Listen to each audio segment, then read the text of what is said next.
Bonjour à tous et bienvenue à ce webinar Goemio session 2 qui a pour thématique dans le cadre de notre programme Si on imaginait demain, le goût du pays.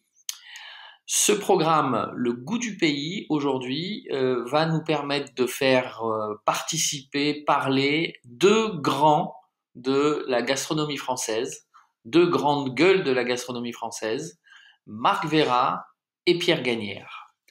Alors nous sommes le mercredi 13 mai, il est 14 heures, le webinar Goemio va commencer. Le goût du pays est un sujet qui nous passionne tous parce qu'il remet au cœur de notre problématique l'amour que nous avons des bonnes et vieilles traditions. Goemio s'est positionné en se disant si on imaginait ensemble ce que sera la restauration, mais de manière plus globale, l'art de vivre de demain. Et pour ça, on s'est dit on va travailler comme d'autres sur un manifeste.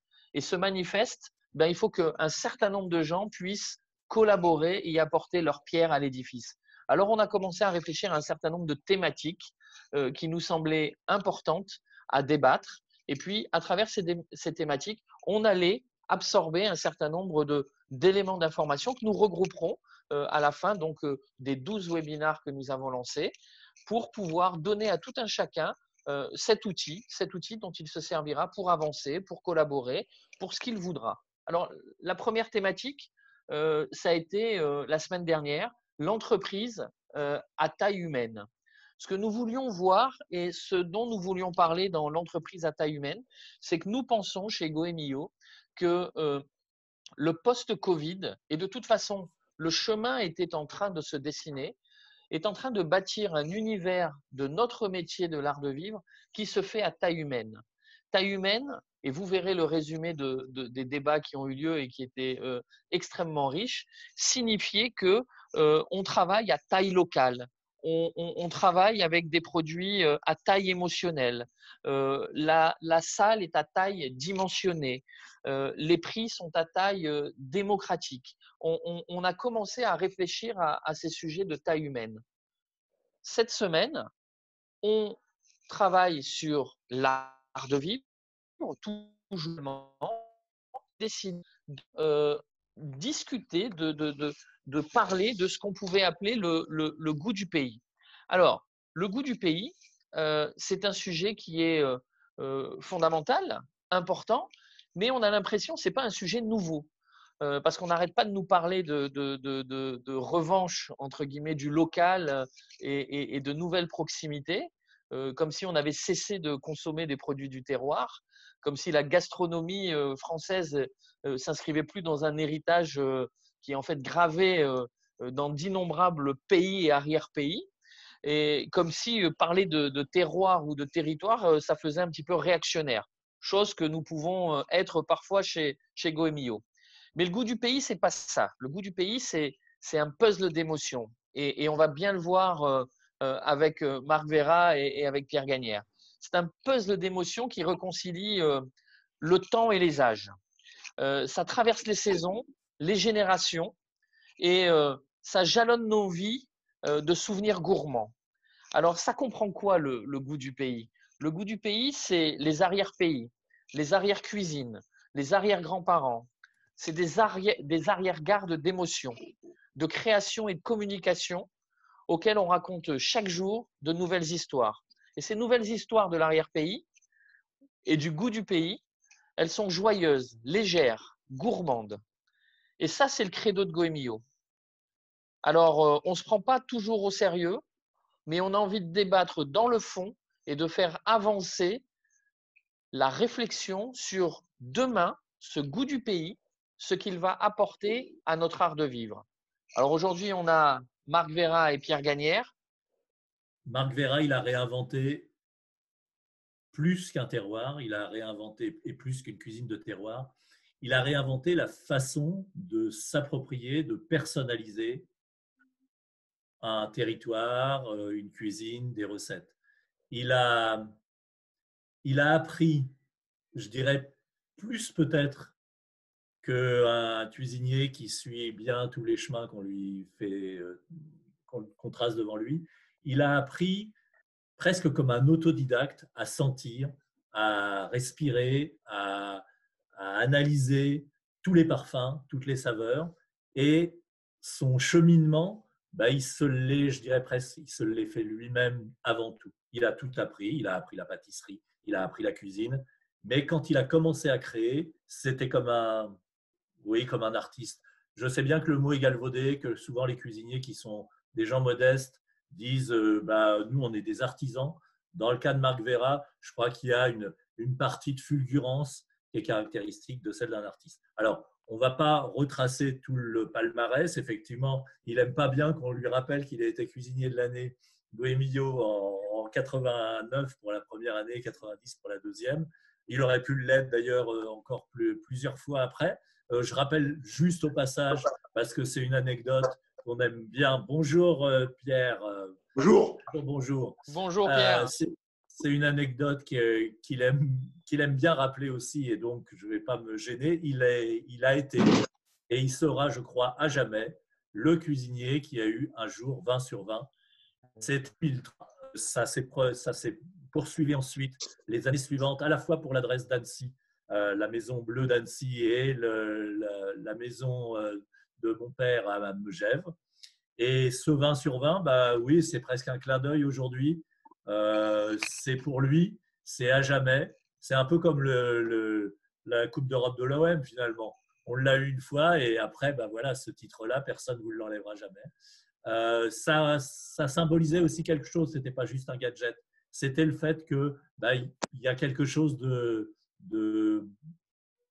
d'un peu surréel dans la cuisine de Marc. Il est capable d'inventer. Alors, Pierre Gagnère, voilà. Ça y est, tu m'as pris ma présentation. Voilà, tout est dit. On peut le faire en une phrase. Pourquoi Pierre Gagnère est le meilleur cuisinier du monde? Alors, non, on n'est pas le chacun a meilleur. son explication. Non. Oui, mais vous savez, c'est comme l'histoire du gars qui invente des titres comme ça et qui se nomme jury de son propre titre. On peut toujours s'inventer meilleur cuisinier du monde. Pourquoi est-ce que Pierre Gagnère est le meilleur cuisinier du monde ou est un des cuisiniers exceptionnels ou tout simplement un cuisinier exceptionnel? Eh bien, là aussi, il suffit de passer rue Balzac, de choisir un plat et de se rendre compte que ce qui est devant vous, c'est un plat qu'on ne mange nulle part. Il y a toujours un thème. J'ai bien sûr beaucoup de souvenirs, mais ce qu'il réussit à faire, c'est à créer un univers autour de chaque plat. Vous savez, on dit toujours les très bons cuisiniers, ils racontent une histoire. Pierre Gagnère, il crée un univers. Il crée un univers autour d'une idée, autour d'un thème, autour d'une saison, autour d'un produit. Et à chaque fois, cette assiette, elle est unique. Et alors, on ne va pas faire trop les anciens combattants, mais j'ai eu la chance, il y a bien longtemps, de connaître le Pierre Gagnère de Saint-Étienne. Oui, c'est forcément des souvenirs qui vous marquent.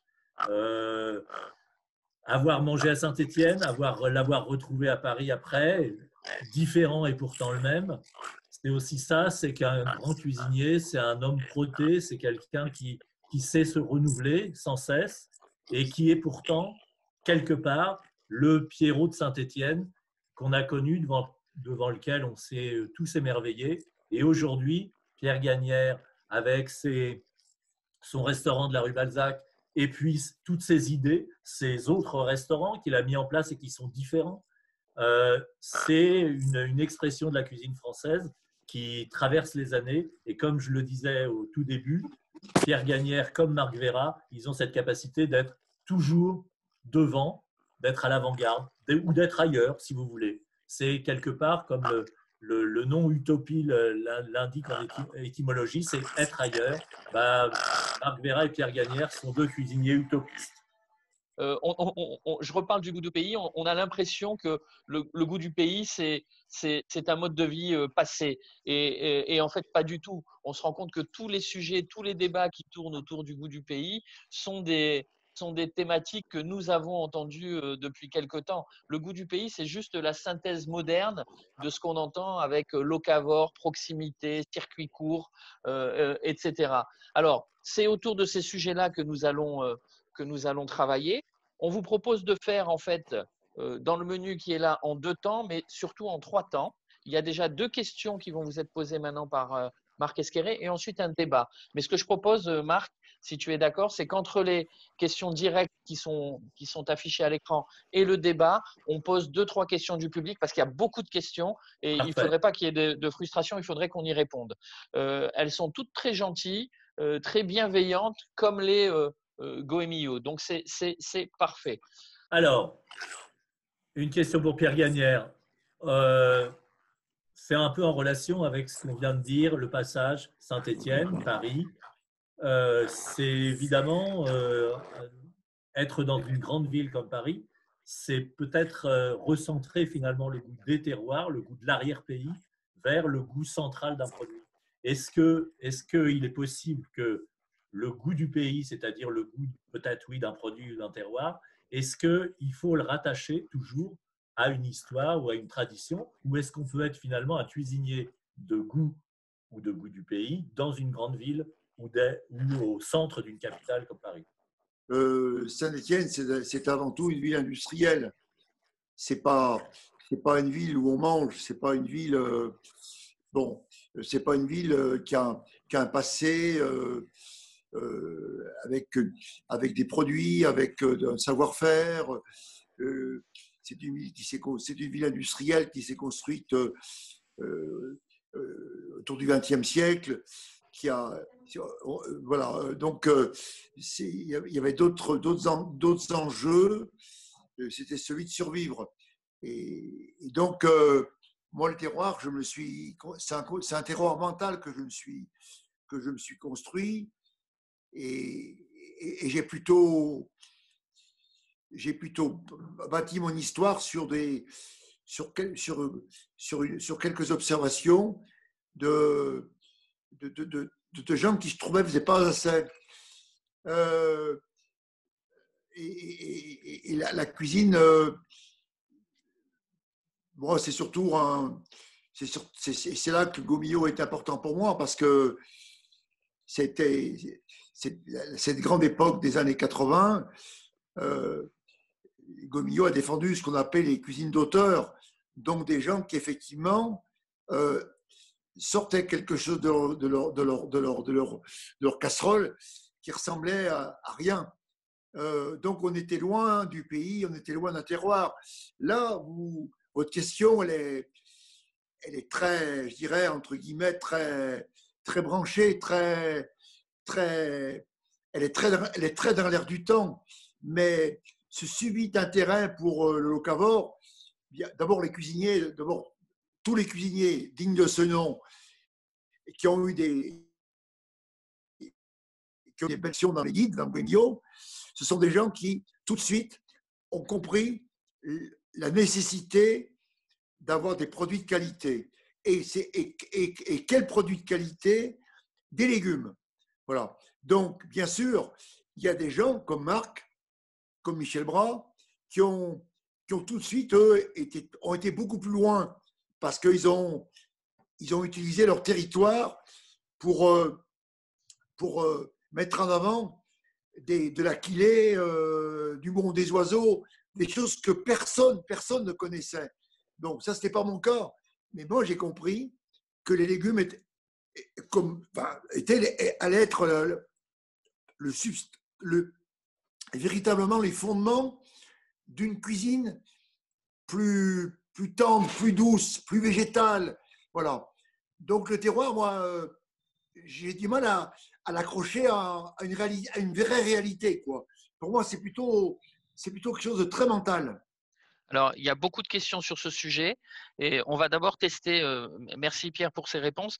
Marc, est-ce que ton micro fonctionne pour répondre aussi Vous m'entendez? On t'entend très bien, Marc. Parfait. Alors, le goût du pays, un mode de vie, un héritage, une tradition, une nécessité, les quatre. Comme l'a si bien dit mon ami Pierrot, moi j'ai eu une chance absolue, c'est de vivre le terroir rural. J'ai été élevé dans une ferme d'hôtes avec mes parents et j'ai vécu ça en direct. Papa avait un jardin énorme, on fabriquait le reblochon, on ramassait les myrtilles, on était à même l'environnement. On était à même la vérité. a même l'identité. Et ce qui est formidable chez Pierre, c'est qu'il vient d'avouer quelque chose qui est incroyable, c'est que lui est allé à Paris, il a choisi les meilleurs produits du monde. Mais Parce avant, que le Michel, pays- avant, Pardon? Marc, avant, Marc, moi, c'était juste une concrétisation matérielle d'un projet, mais ces produits, pour être très honnête d'ailleurs, enfin, excuse, après je te laisserai parler, Marc. Moi, j'étais en fait, pour tout te dire, je suis arrivé à Paris en 96. C'était un peu le début de la fin, et qui d'ailleurs va sûrement revenir, sur le carreau de Rungis, il y a 20 ans, qui avait plein de petits producteurs d'Île-de-France. Et ces gens, Bravo. ils ont tous disparu. Ouais. Ils ont tous disparu parce Ouais, qu'il fallait vendre moins cher. Et moi, j'étais très déçu par les produits à Paris, en fait. Je n'ai pas été enthousiaste. Tu vois, Ouais. alors si, tu trouves bien sûr mais des très beaux riz de veau. Mais tu as les meilleurs. Mais à Paris, c'est la chapelle de la France. Tu as tous les territoires à Paris. C'est une chose exceptionnelle qu'on n'a pas nous en province. Ou si tu veux, on a hérité en province. Par exemple, ici chez nous les Aravis, c'est le reblochon. On n'a absolument rien d'autre. Tu comprends ce que je veux dire? Donc il a fallu s'émanciper, aller vers d'autres paysages. Il a fallu revaloriser tout ça. Mais ce que je voulais te dire, il y a une chose extraordinaire. Moi, j'ai écrit il y a 15 ans avec des enfants quelque chose que je vais vous lire en 2 secondes et qui va résumer la situation.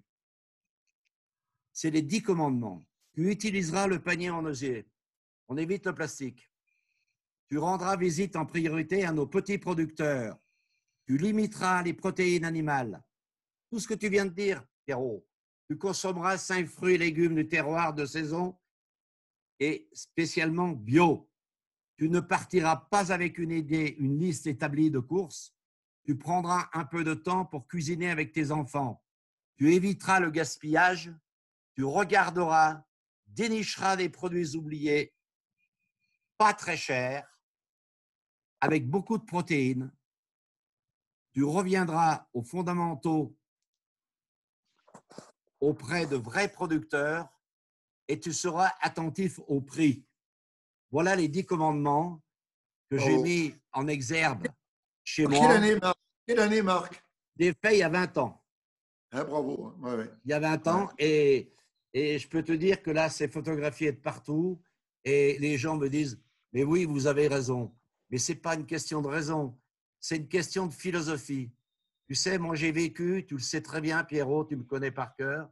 Moi, j'ai eu cette chance de vivre avec des parents qui avaient une faute. On disait absolument tout. On gaspillait rien. On avait des produits de terroir. On fabriquait le reblochon, on ramassait des myrtilles, on faisait les bocaux, on faisait l'identité de la cuisine française qu'on est en train de perdre.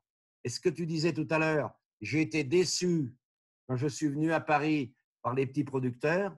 Je dis simplement une chose, c'est que la PAC, tu connais la PAC? Tu sais les gens de là-haut, là, c'est de Bruxelles. Tu connais? Ils donnent des milliards aux gros producteurs, ils laissent les lambeaux aux petits producteurs. Et si demain on retournait tout ça et qu'on donne une partie de la PAC à ces petits producteurs pour qu'ils puissent vivre, qu'ils puissent mieux vivre, on aurait de meilleurs produits. Et ce que je voulais simplement ajouter, c'est qu'aujourd'hui, tout ce qui nous arrive, Pierrot, c'est simplement la terre qui se rebelle. C'est la terre qui se rebelle. Parce que le corna, on l'a sur les herbes, on l'a partout. Il s'est déposé partout. Il va falloir vivre avec. Il va falloir se battre. Il va falloir prendre conscience de tout ça. Et je pense que la cuisine de demain, il y aura des gens comme Pierre, ils sont quelques-uns, ils ne sont pas nombreux, où il y aura toujours le repas exceptionnel, extraordinaire. On ira chez Pierre Gagnère. Et à côté de ça, il y aura les repas à emporter tout près, où les gens veulent manger chez eux. Et c'est de plus en plus à la mode. Et je dis que c'est la cuisine de demain. Mais toi, tu resteras toujours en place parce que tu es l'exception. Eh bien, écoutez, tous les deux, il y a deux questions qui tournent autour de ça.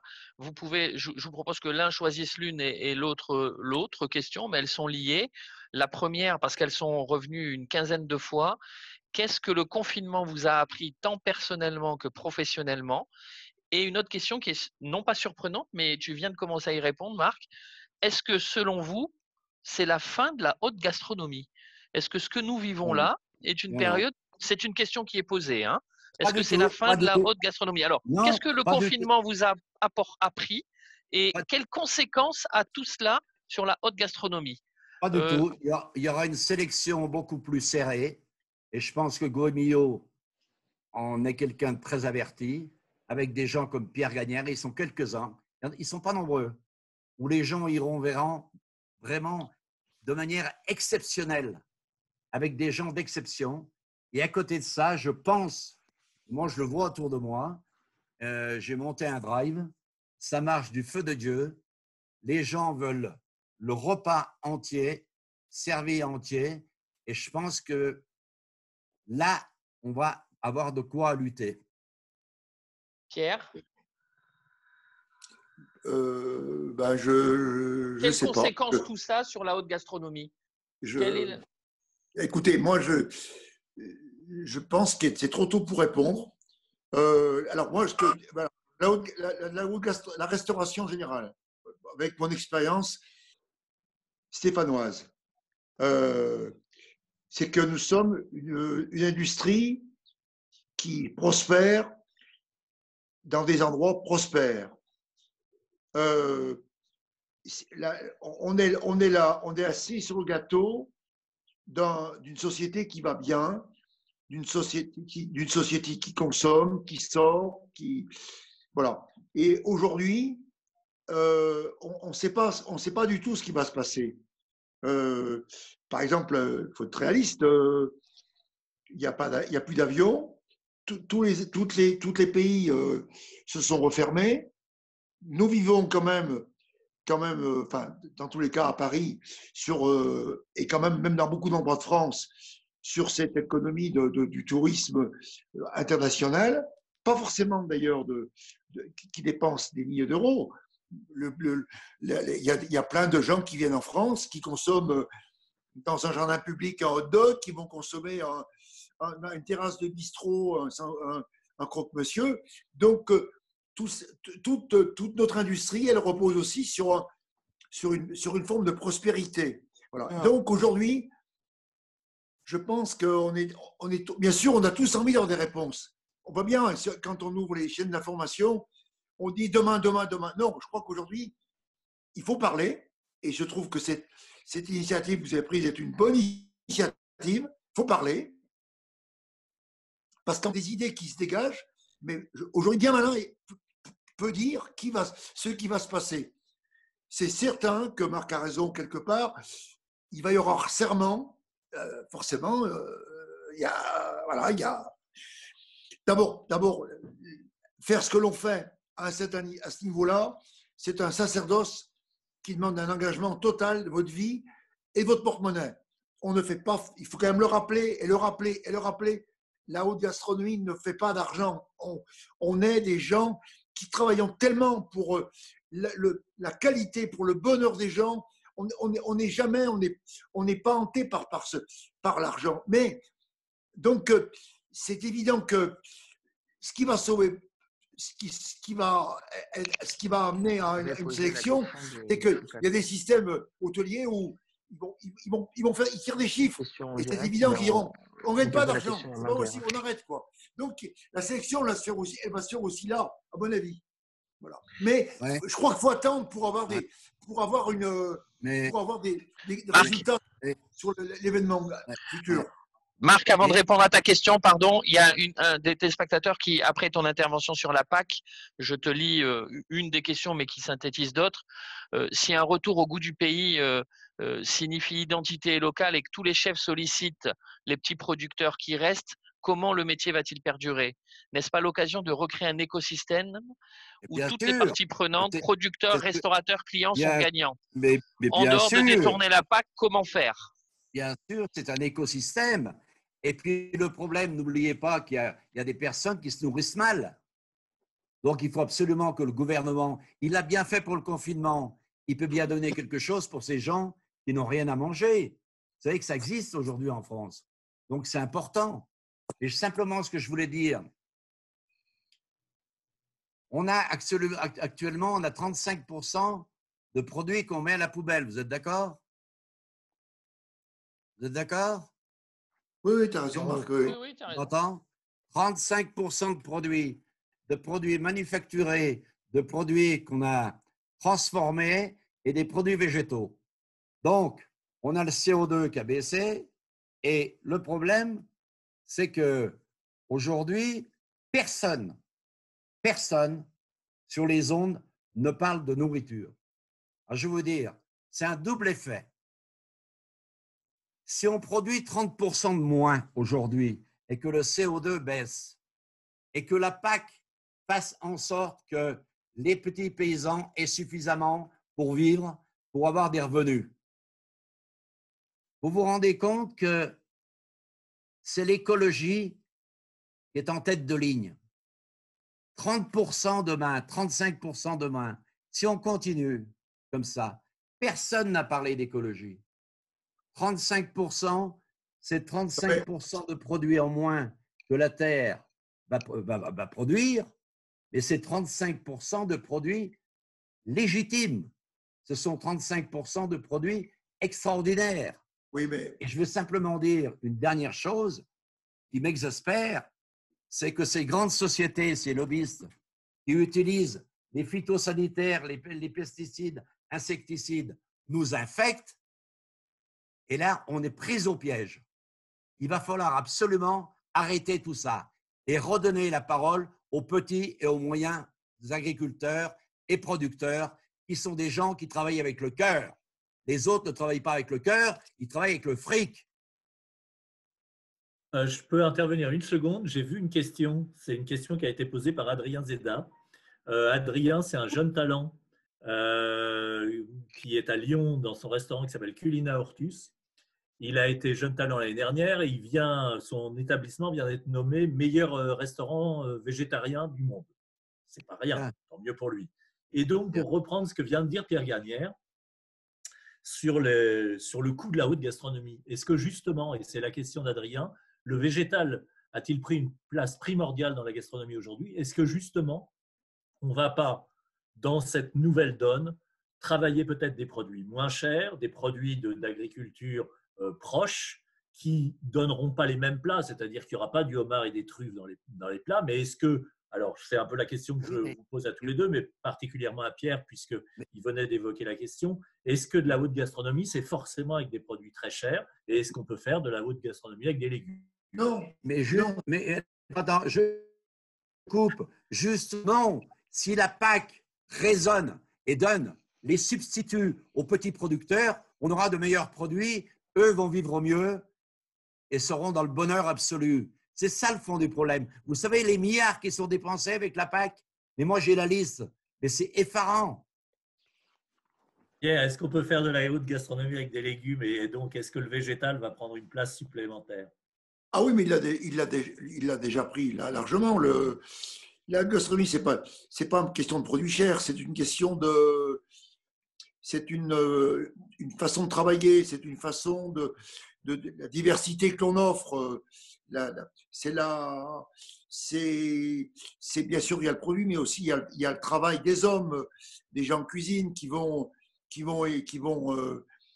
justement offrir quelque chose de différent, de sophistiqué, de soigneux, d'émouvant, quoi. Voilà, donc il y a nourrir les gens, puis après il y a passer à un stade supérieur qui est celui d'en faire une petite œuvre d'art. Donc là on est dans autre chose, quoi. C'est plus un problème de produit. Les produits modestes, on sait tous utiliser le topinambour, le salsifis, le radis noir, enfin, et j'en passe.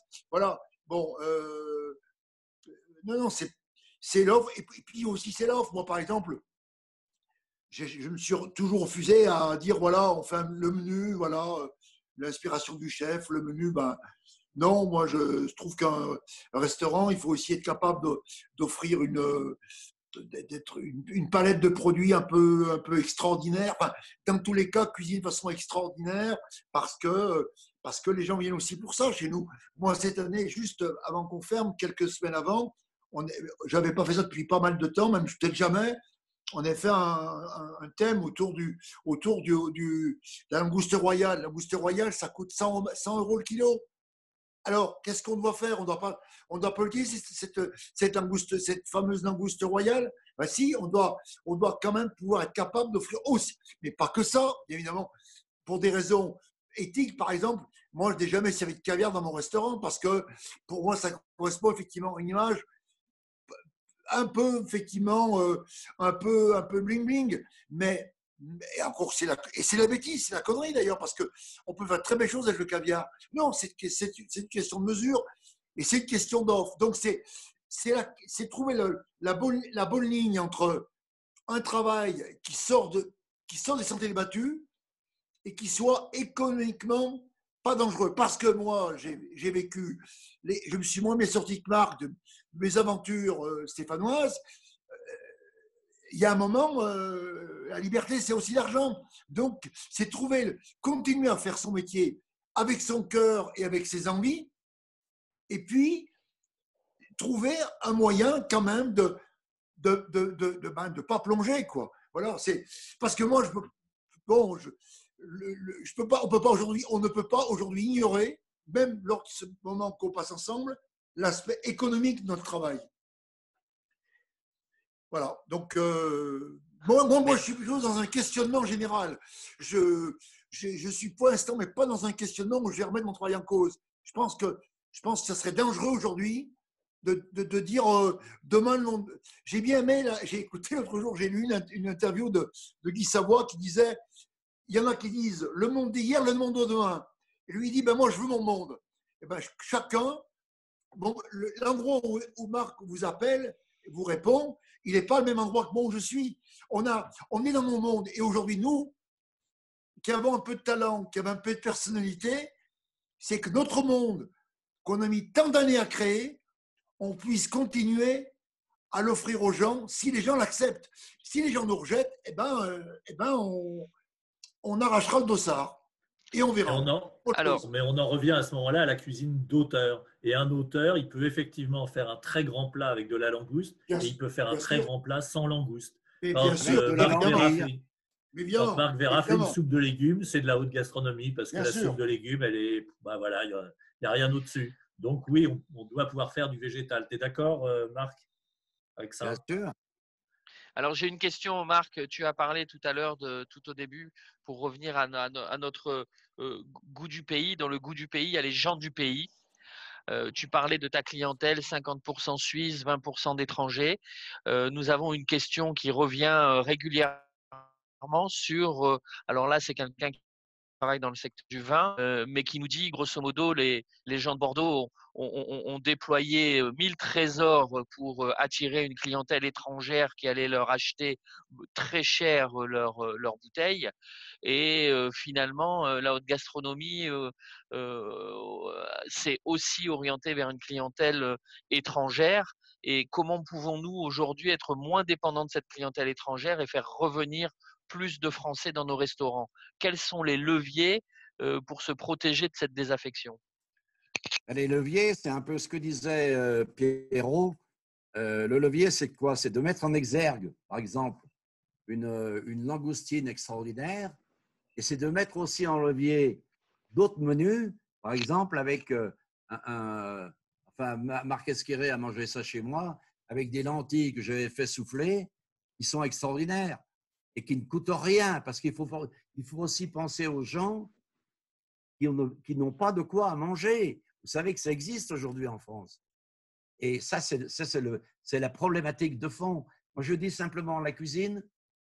Le mot que je n'ai pas entendu de Pierre, qui m'a très étonné parce que c'est quelqu'un de très modeste et je le connais par cœur, c'est mon frère, c'est le mot créativité.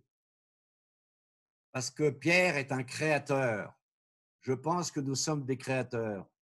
Et je pense que nous pouvons subjuguer des produits de base et les emmener vers d'autres cieux et amener du bonheur aux Oui. clients, quand les clients ont du bonheur, tu sais, Pierrot, moi, il y a une chose que je voudrais faire chez moi, à côté de chez moi. Je voudrais cuire dans mon four à pain, dans des cocottes. Je voudrais cuire ce que ma maman faisait, mais avec naturellement notre créativité à nous, avec nos herbes, avec ce que tu sais faire, et l'apporter au milieu de la table. Parce que quand tu l'apportes au milieu de la table, tu ouvres le couvercle et tu découvres l'intérieur. C'est comme une porte quand tu vas chez quelqu'un et que tu découvres l'appartement. Et en plus, là, tu as les arômes. Et là, on distribue à chacun. Et là, je crois que là, il va falloir qu'on mélange tout ça. Il y a un esprit de convivialité qui est très, très fort dans ce que je te dis, qui n'existe pas tout le temps dans notre cuisine gastronomique. Elle existe, Non, mais, bien sûr. non, mais Elle Marc, existe. oui, Oui. tu as raison, tu as tout à fait raison.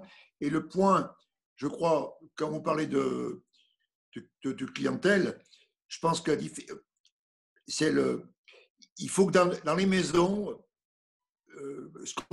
parfois les gens reprochent aux grands restaurants, entre guillemets, grands restaurants, c'est le, le, le côté un peu formel. Pourquoi les gens, on oppose souvent le Absolument. bistrot à la grande C'est vrai. gastronomie? On dit, C'est un vrai. bistrot, c'est chaleureux, c'est sympa. Ben non, un grand restaurant, il peut être très chaleureux. C'est chaleureux et sympa. Et on Je suis doit, d'accord et avec nous, le toi. travail que l'on a, parce que là, on parle de la cuisine, mais le gros travail à faire, et là, justement, on met pas assez en avant le travail de l'accueil, de la gentillesse, mais de la vraie gentillesse, de la chaleur humaine que l'on trouve dans des maisons qui ont une âme. Et ceux qui s'en sortiront, effectivement, au-delà de la cuisine, c'est les maisons qui ont une âme. Je ne sais pas si Et Marc est d'accord. Tu sais, Pierrot, je suis 100% d'accord avec toi.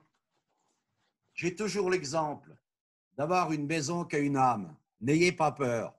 Je suis allé voir un de mes gamins qui construisait son restaurant en bordure de National et qui derrière avait une forge, la forge de son grand-père, avec tous les outils. Mais je lui ai dit, mais quelle erreur! Mais quelle erreur! Pourquoi tu ne fais pas ton restaurant ici dans la forge? C'est Oui. l'histoire de tes aïeux, c'est Bravo. l'histoire de l'amour, c'est T'as l'histoire raison. du bien-être. Oui, Mais oui, oui, oui. mais quelle erreur! C'est une erreur monumentale. Nous, on est là que pour amener du bonheur. Vous savez, je vais vous dire, sincèrement, comme Pierrot le sait, on a sacrifié notre vie, hein, Pierrot, on peut le dire, Oui, oui. pour la cuisine. T'es d'accord? Ouais, ben On oui, a oui. sacrifié notre vie pour la cuisine. Moi j'ai sacrifié mes enfants. Je n'ai jamais fait de Noël avec mes gosses. Heureusement, ils sont tous avec moi aujourd'hui. Mais vous savez, c'est un métier dur. Ne croyez surtout pas qu'on gagne beaucoup d'argent avec la gastronomie. Nous sommes avant tout des passionnés, des gens. Et vous savez ce qui se passe? Moi, j'ai des jeunes qui viennent me voir de temps en temps avec leur papa et leur maman. Et le fils veut être cuisinier. Puis tu vois ce qu'il faut qu'il fasse. Alors, je lui dis, regarde-moi. Oh, tu as des yeux qui pétillent de gourmandise. Oh, il dit, oui, oui, chef, j'aime bien manger. Puis des fois, je fais la cuisine chez moi. Et la deuxième chose, est-ce que tu aimes les autres? Est-ce que tu aimes les autres? Parce qu'il faut aimer les autres pour faire une vraie cuisine. Il faut leur amener du bonheur, il faut leur donner de l'amour. Et moi, j'ai fait ça toute ma vie. Pierrot a fait ça toute sa vie. Et c'est pour ça d'ailleurs que nous sommes des frères. Alors, on a plusieurs questions. Je me permets de les poser. On a plusieurs questions qui reviennent, mais qui ne sont pas forcément des questions d'après-confinement. C'est des questions que vous avez déjà entendues sur le prix de la haute gastronomie, sur le prix au restaurant, sur le temps qu'on passe à table. Et donc, je vais quand même poser la question, par exemple, à Pierre Gagnère. La haute gastronomie, oui, ça coûte cher et on passe 3 heures à table. Est-ce que demain, ce sera la même chose? Moi, ça me rappelle toujours ce genre de questions. Le ténor, je ne sais plus si c'est Pavarotti, on lui disait, mais l'opéra, ça dure 3 heures, c'est très, très cher. Est-ce que vous pensez que ça va durer? Et il avait dit, non, non, on doit pouvoir réduire ça à 3 minutes. Ça s'appelle une chanson et ça coûte moins cher. Bravo!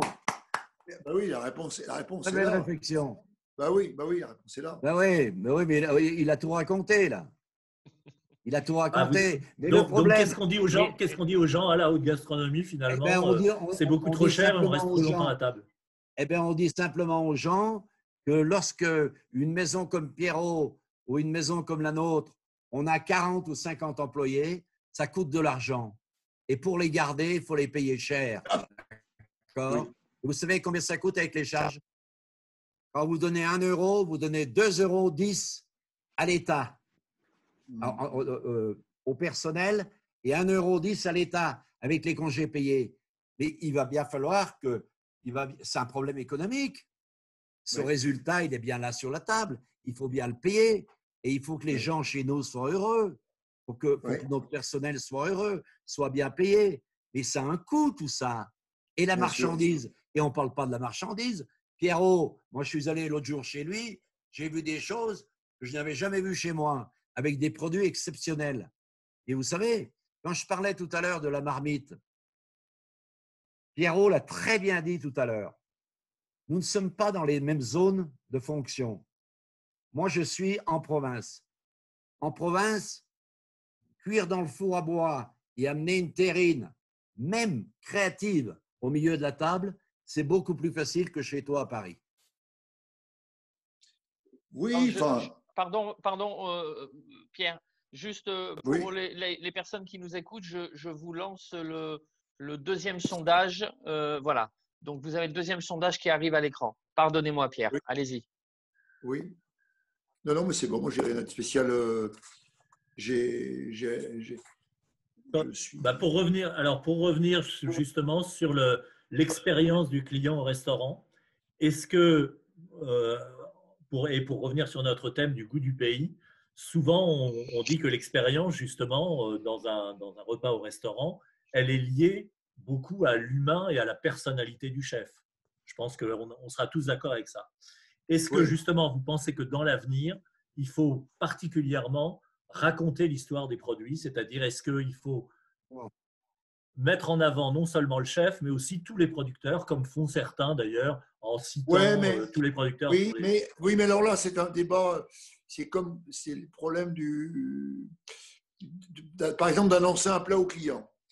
Il y a des gens qui disent, mais attendez, vous nous saoulez là. Nous, ce qu'on veut, c'est manger. Quoi. Arrêtez, vous nous gonflez là. Et puis il y a d'autres, et puis il y en a d'autres, ils veulent tout le détail. Quoi. Donc là, on est aussi dans une auberge espagnole. Bravo, tu as tout à fait raison. Hey, c'est ce que je dis. C'est ce que je dis à mes serveurs. Faites attention. Alors finalement, il faut en parler des producteurs ou pas? Et puis comme on fait partie quand même nous-mêmes, enfin, on est quelques-uns quand même à être quand même complètement fêlés, c'est pas sûr que le type ait tout compris ce qu'on a expliqué aux gamins dans le service. Il y a une phrase que je dis souvent à mes gens, une formule que je ressors régulièrement depuis très très très longtemps. Je leur dis au restaurant, vous recevez quelqu'un, ce quelqu'un, vous ne le connaissez pas, mais c'est un ami de la famille, et vous avez vraiment entendu dire que c'était quelqu'un de gentil, donc vous avez envie de lui faire plaisir, mais vous ne le connaissez pas. Donc, il faut essayer. Donc, c'est se mettre dans la peau on reçoit des gens qu'on ne connaît pas, on ne sait pas comment ils viennent, parce qu'on n'est pas en train de leur faire remplir. C'est dommage parce qu'on devrait parfois faire remplir, demander aux gens comment ils sont venus chez nous. Et on ne le fait pas parce qu'on est comme des cons, puis on n'a pas le temps. Mais ils ne sont pas là chez nous par hasard. Donc, s'ils sont chez nous, c'est qu'ils ont de la bienveillance pour nous. C'est qu'ils nous aiment. Et s'ils nous aiment, eh ben on doit leur montrer qu'on est heureux de les recevoir. Mais pas de façon débile, avec de la fêterie, avec la préciosité. C'est tout cet équilibre à trouver entre le respect et la chaleur humaine qu'on doit dégager. Quoi. Ça, c'est un mot-clé. Aujourd'hui, vous voyez bien, le restaurant, ce qui manque le plus aux gens, avant le très grand plat, c'est le côté chaleureux, amical d'un lieu, que ce soit un grand restaurant ou un restaurant avec une fonction plus modeste. Alors, pardon, beaucoup de questions à nouveau arrivent. Alors, je les prends pêle-mêle comme ça, mais elles sont révélateurs de le goût du pays, la proximité. Est-ce que selon vous, le goût du pays implique de retirer certains produits? On nous dit le café, le chocolat, le poivre. Alors, Ah bah, forcément, tiens, c'est un petit peu alors, excessif. excellente question. Excellente question qui, qui pose. Alors, je voudrais extrapoler un peu et vous donner un peu mon sentiment par rapport à ça. Si Marc, je pense que Marc sera tout à fait d'accord avec moi. Il y a eu la nouvelle cuisine dont nous avons largement bénéficié, Marc et moi. La nouvelle cuisine, paix à M. Millot, parce qu'un jour j'ai dit ça, il m'a insulté, ça a mis à la poubelle le pâté en croûte, le jambon au foin, le boudin, la blanquette, le navarin, des plats traditionnels. La nouvelle cuisine, c'était, il n'y avait pas hors de ça, point de salut, et parce que il y avait la presse, la presse avait pris ça en main, et les pauvres cuisiniers dont des gamins, ils disaient il faut tout arrêter, voilà, on envoie tout balader. Bon, après il y a eu les plaies moléculaires. Vous voulez faire le pâté en croûte sans croûte. Ben, voilà, oui, ou alors le homard navarin, ou alors le homard déstructuré. Voilà, bon. Non, mais le sorbet de Lot, il y avait à Lyon, il y avait un mec qui disait le sorbet de Lot. Je ne sais plus son nom, enfin, peu importe. Et alors, après, il y a eu Adria, il y a eu la moléculaire. Adria, absolument génial. Et comme les Américains en tête n'avaient plus que pour cette cuisine, toute l'Espagne s'est mise à faire ça, et c'était une catastrophe. Et aujourd'hui, maintenant, on arrive dans le végétal. Alors, des gens comme Marc, ils maîtrisent, mais quand on va trouver des infusions de purée de patates et qu'on va trouver des... Bon, t'as compris, Marc, voilà, on va aller dans le mur. Donc, il faut rester raisonnable. Et aujourd'hui, il faut surtout, et aujourd'hui, on voit bien, il y a des jeunes qui vont s'engouffrer là-dedans, ils vont s'endetter pour avoir un jardin sur leur toit. C'est leur gros truc. C'est leur grand truc. C'est leur grand truc. Non, je voulais simplement vous raconter une petite anecdote qui va résumer le prix. Donc, Marc, je termine. Donc, il faut garder raison, mais effectivement, voilà. Il y a des produits dont on doit pouvoir, quand on voit les premières cerises qui arrivent d'Espagne, eh ben on attend, on va attendre. Voilà. Quand on voit les premières, soyons, voilà. Donc, c'est toute une question de bon sens, tout ça. Absolument. Alors, en question de bon sens, je vais vous raconter une anecdote qui va résumer un peu tout ça. J'ai un client qui vient, le papy et la mamie, qui invitent les enfants qui ont 50 ans, les petits-enfants ont 15 ans, puis les petits derniers, et il y a une grande table. Et il me dit, quand il s'assied, le patriarche me dit, « Oh là là, oh, vous savez, les enfants, ils sont venus chez vous parce qu'ils vous ont vu.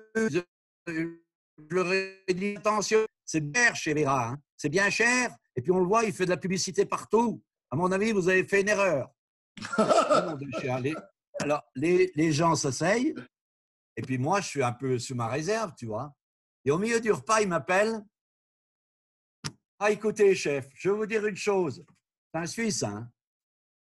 Je leur ai dit, vous allez être déçus, vous allez voir, vous allez être déçus. Eh bien, vous voulez que je vous dise? Eh bien, le prix, c'est le prix. Et puis, je vais vous dire, on est déçus en bien.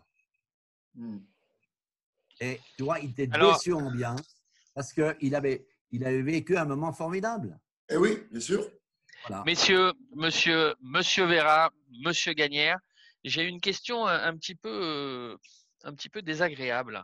Dans tout cet univers, il y a 2-3 personnes qui nous disent c'est génial ce que vous faites, Goemio, c'est sublime, c'est merveilleux, ce webinar est excellent. Enfin, ils nous remercient, ils nous encensent. Et puis ils nous disent ça aurait été bien aussi de parler des jeunes chefs. L'air de dire les deux que vous nous avez amenés là. C'est pas de la dernière génération, ça. Alors, la question est posée. Je me permets avant de passer à la conclusion, que Marc Esquerré passe à la conclusion. Oui. Vous remercierez qu'on vieillisse. Hein. Non, mais alors. Et on fera d'autres émissions avec plein de jeunes chefs. Et puis voilà. Et puis, comme je l'ai dit, l'avant-garde, ce n'est pas une question d'âge. Absolument. Et Merci, Marc. Pierre comme Marc ouais. sont des cuisiniers Pierrot, jeunes et d'avant-garde. Moi, mais Pierrot, c'est mon frère, mais c'est autre chose. Il y a une chose dont on n'a pas parlé. Vous savez, les gens comme nous, il en faut. Vous savez pourquoi? Ça s'appelle la transmission. Et voilà, oui. La Oui, transmission auprès des jeunes. Tous les jeunes que Pierre a formés, tous les jeunes qu'on a formés. Mais c'est essentiel. Quand vous parlez du terroir, vous parlez de la cuisine de demain, mais c'est eux qui vont la faire. Et c'est nous qui allons donner le tempo. On leur donne le tempo et ils la feront. Et on leur fait confiance. Parce que les jeunes sont des gens exceptionnels. Monsieur Bocuse, Monsieur Paul ne nous a pas empêché de grandir. Hein. Merci pour tous ces commentaires. Marc et Esqueré, je te laisse le soin de avancer vers là. En fait, je vais avoir une question pour les deux. Simplement une chose que je voulais dire, parce que j'adore le Goemio, pour moi, c'est le guide numéro 1. Et un jour, parce qu'on s'appelle très souvent avec Pierre, et vous savez que Pierre est un garçon plein d'humour. Et vous savez ce qu'il me dit, ce salopard? Il me dit, j'ai fait des pizzas aujourd'hui. Et vous savez ce qu'il me répond? J'espère que tu as mis du cheddar dessus. Yann Michelin, le fameux cheddar. Hein? Alors, une question en conclusion pour tous les deux. C'est aussi, ça m'est inspiré par les questions que j'ai vues passer. Et on va essayer d'être, comme vous l'avez, vous, toujours été, tourné vers l'avenir. On a dit beaucoup de choses. On a dit que c'était compliqué. On a dit que la cuisine, la haute gastronomie allait sans doute, comme toujours d'ailleurs, se remettre en question, aller de l'avant. En fait, il y a une internaute qui a dit cette chose toute simple, c'est comment on fait. En gros, si vous voulez, et nous, c'est une question qu'on se pose chez Goemio depuis très longtemps, on a dit les gens ne savent pas manger. Ils mangent des fraises en hiver, ils mangent des pommes en été, ils ne font pas attention aux saisons, ils volent des coquilles Saint-Jacques en plein mois d'août et on leur en amène des congelés d'Irlande. Comment on fait pour apprendre aux gens à manger? Voilà, c'est une question toute bête, mais je vous la pose parce qu'elle est vraie pour n'importe quel type de restaurant. Comment on leur apprend aux clients? Et ça nous servira de conclusion pour chacun d'entre vous. Vous avez la parole et ça nous servira de… Être irréprochable dans nos achats, dans le respect des produits qu'on achète, et évidemment, voilà. Et puis, savoir mêler effectivement la langouste à 100 € avec le petit maquereau, la sardine, la chose plus modeste qui va… le ferrat, c'est pas très cher. La perche, c'est pas très cher. Il y a des produits autour du lac. Le chou printemps, ça coûte pas cher. Et ça coûte rien même. Voilà, donc… et maintenant on attaque le petit pois, allez, on y va, on sert du petit pois, quoi. Voilà. Donc c'est être juste nous les bonnes, être irréprochable sur deux niveaux, dans les produits et dans les rapports que nous avons avec les gens que nous employons. Et d'ailleurs, mais ça c'est peut-être un sujet de notre débat qui est une autre histoire, c'est aujourd'hui le rapport au travail, le rapport au temps donner à nos gens, parce que on va être là, ce qui vient de se passer là, ces 2 mois d'arrêt, ça, il y a des gens qui auront du mal à travailler, certains pour des mauvaises raisons, nous les premiers, et d'autres pour d'autres bonnes raisons, diront attends, cette vie que je mène là, mais est-ce qu'elle vaut le coup d'être vécue? Mais je ne parle pas de la restauration. Globalement, dans beaucoup de métiers, ces deux mois d'arrêt, ils auront un effet sur la psychologie des gens, à la fois de façon positive et négative. Et ça, réponse dans quelques mois. Marc, toi qui as beaucoup œuvré pour la transmission, pour apprendre notamment aux enfants à reconnaître des herbes, à reconnaître des parfums, des saveurs, comment on apprend aux gens, aux clients tous les jours à mieux manger? Et nous, ce qui est formidable, c'est qu'on a monté un laboratoire qui est très grand. On a tous les enfants qui viennent des écoles. Ils arrachent les pommes de terre et les carottes. Ils ne savaient pas qu'elles poussaient dans la terre. Ils vont ramasser les œufs dans le poulailler. On a le lait de nos vaches. Ils font le tour, ils font le circuit. Donc, ce que je voulais dire, pour répondre à Pierre, tu sais, Pierrot, je vais te faire une confidence que je n'ai jamais fait, que je t'ai jamais fait. Tu sais pourquoi nous sommes des créatifs et des gens ouverts sur le monde? parce qu'on a souffert tous les deux. Tu comprends? Et tu sais très bien notre histoire. On a souffert tous les deux avec nos affaires. Et on a découvert ce monde. Et on était heureux de découvrir ce monde. N'est-ce pas, Pierre? Tu es d'accord? N'aie pas les larmes aux yeux. Simplement, je pense que pour découvrir des choses nouvelles, il faut les avoir méritées. Tu sais, quand j'allais avec mon grand-père chercher les chèvres et que mon grand-père me ramenait les fraises des bois, les framboises sur le chapeau qu'on ne m'enlèvera jamais de sur la tête, c'était toute l'identité de l'environnement. Et je découvrais ces produits. Et après, je les ai découverts grâce à toi parce que je suis allé en ville et j'ai découvert d'autres produits. Mais tout ça, j'avais envie de le découvrir parce que j'avais trop souffert. Nous, on mangeait de la morue une fois tous les 2 mois. Papa la mettait à dessaler dans le bassin devant la maison. On mangeait la morue avec de la purée. C'était le repas d'excellence. C'était une fois tous les 2 mois. Et le soir, on avait la soupe et on mangeait de la polenta. Et vous savez, c'était dur chez nous. C'était des gens pauvres, mes parents. Et c'était le monde agricole. C'était le monde de la vérité. C'était le monde de l'environnement. C'était le monde de l'authenticité. Voilà, c'est pour ça que peut-être que Mais c'était aussi le monde d'un certain enfermement. Et justement, tu vois ce que tu dis là, c'est intéressant. Attention on ne vende pas l'enfermement. Tu vois, on ne vend pas l'étranger. L'étranger est un danger. On doit au contraire rester ouvert sur le monde. On doit accepter que le monde reste ouvert. C'est important. Bien, Pierrot, mon grand-père était communiste. Tu le sais très bien, tu connais mon histoire. Communiste et anticlérical. Et c'était quelqu'un qui était ouvert sur le monde. Quand les premières voitures sont arrivées dans la ferme d'hôtes, un jour, il y a eu une Ferrari. Il nous a appelés. On s'est tous mis autour de la Ferrari. Et tu sais ce que nous a dit notre grand-père communiste? Les autres auraient crevé les pneus. Vous savez ce qu'il a dit? Vous avez vu? Ça, ils l'ont bien mérité. Il va falloir travailler, les enfants, pour vous l'offrir plus tard. Messieurs, Monsieur Vera, Monsieur Gaillère, vous êtes des monstres sacrés de la gastronomie française. Vous avez assuré, chacun d'entre vous, une partie du rayonnement de la France, une partie de cet attrait que le monde entier a pour venir nous rendre visite et goûter à notre art de vivre. Alors aujourd'hui, le monde entier est en difficulté à cause de ce sacré coronavirus, mais vous êtes toujours là et vous serez là encore demain pour assurer ce merveilleux rayonnement. Alors le confinement a disparu, les inquiétudes demeurent. Sachez que chez Goemio, notre désir de protéger, de défendre et de valoriser la richesse de notre gastronomie, les trésors de l'art de vivre, est plus fort que jamais. Mais on sait aussi que c'est tous ensemble que nous allons retrousser les manches pour développer un patriotisme de reconquête et inventer un nouvel art de vivre. Et ce nouvel art de vivre à la française, avec tous les Français. Alors avec vous, les jeunes et les moins jeunes, je vous dis vivement demain. Et les très jeunes aussi. Et on voulait simplement, Jacques Bailly, te remercier pour le nouvel élan que tu donnes à ce guide, qui est formidable et qui nous enthousiasme. Et tu nous donnes une force incroyable en croyant en toi et en croyant surtout avec toi à Monsieur Esqueré qui, à nouveau, je le dis, est le seul vrai dégustateur de guide en France et c'est le meilleur. Eh bien, merci. Allez, merci à tous les deux. Merci beaucoup. Pierrot, je te fais des gros bisous, mon Pierrot.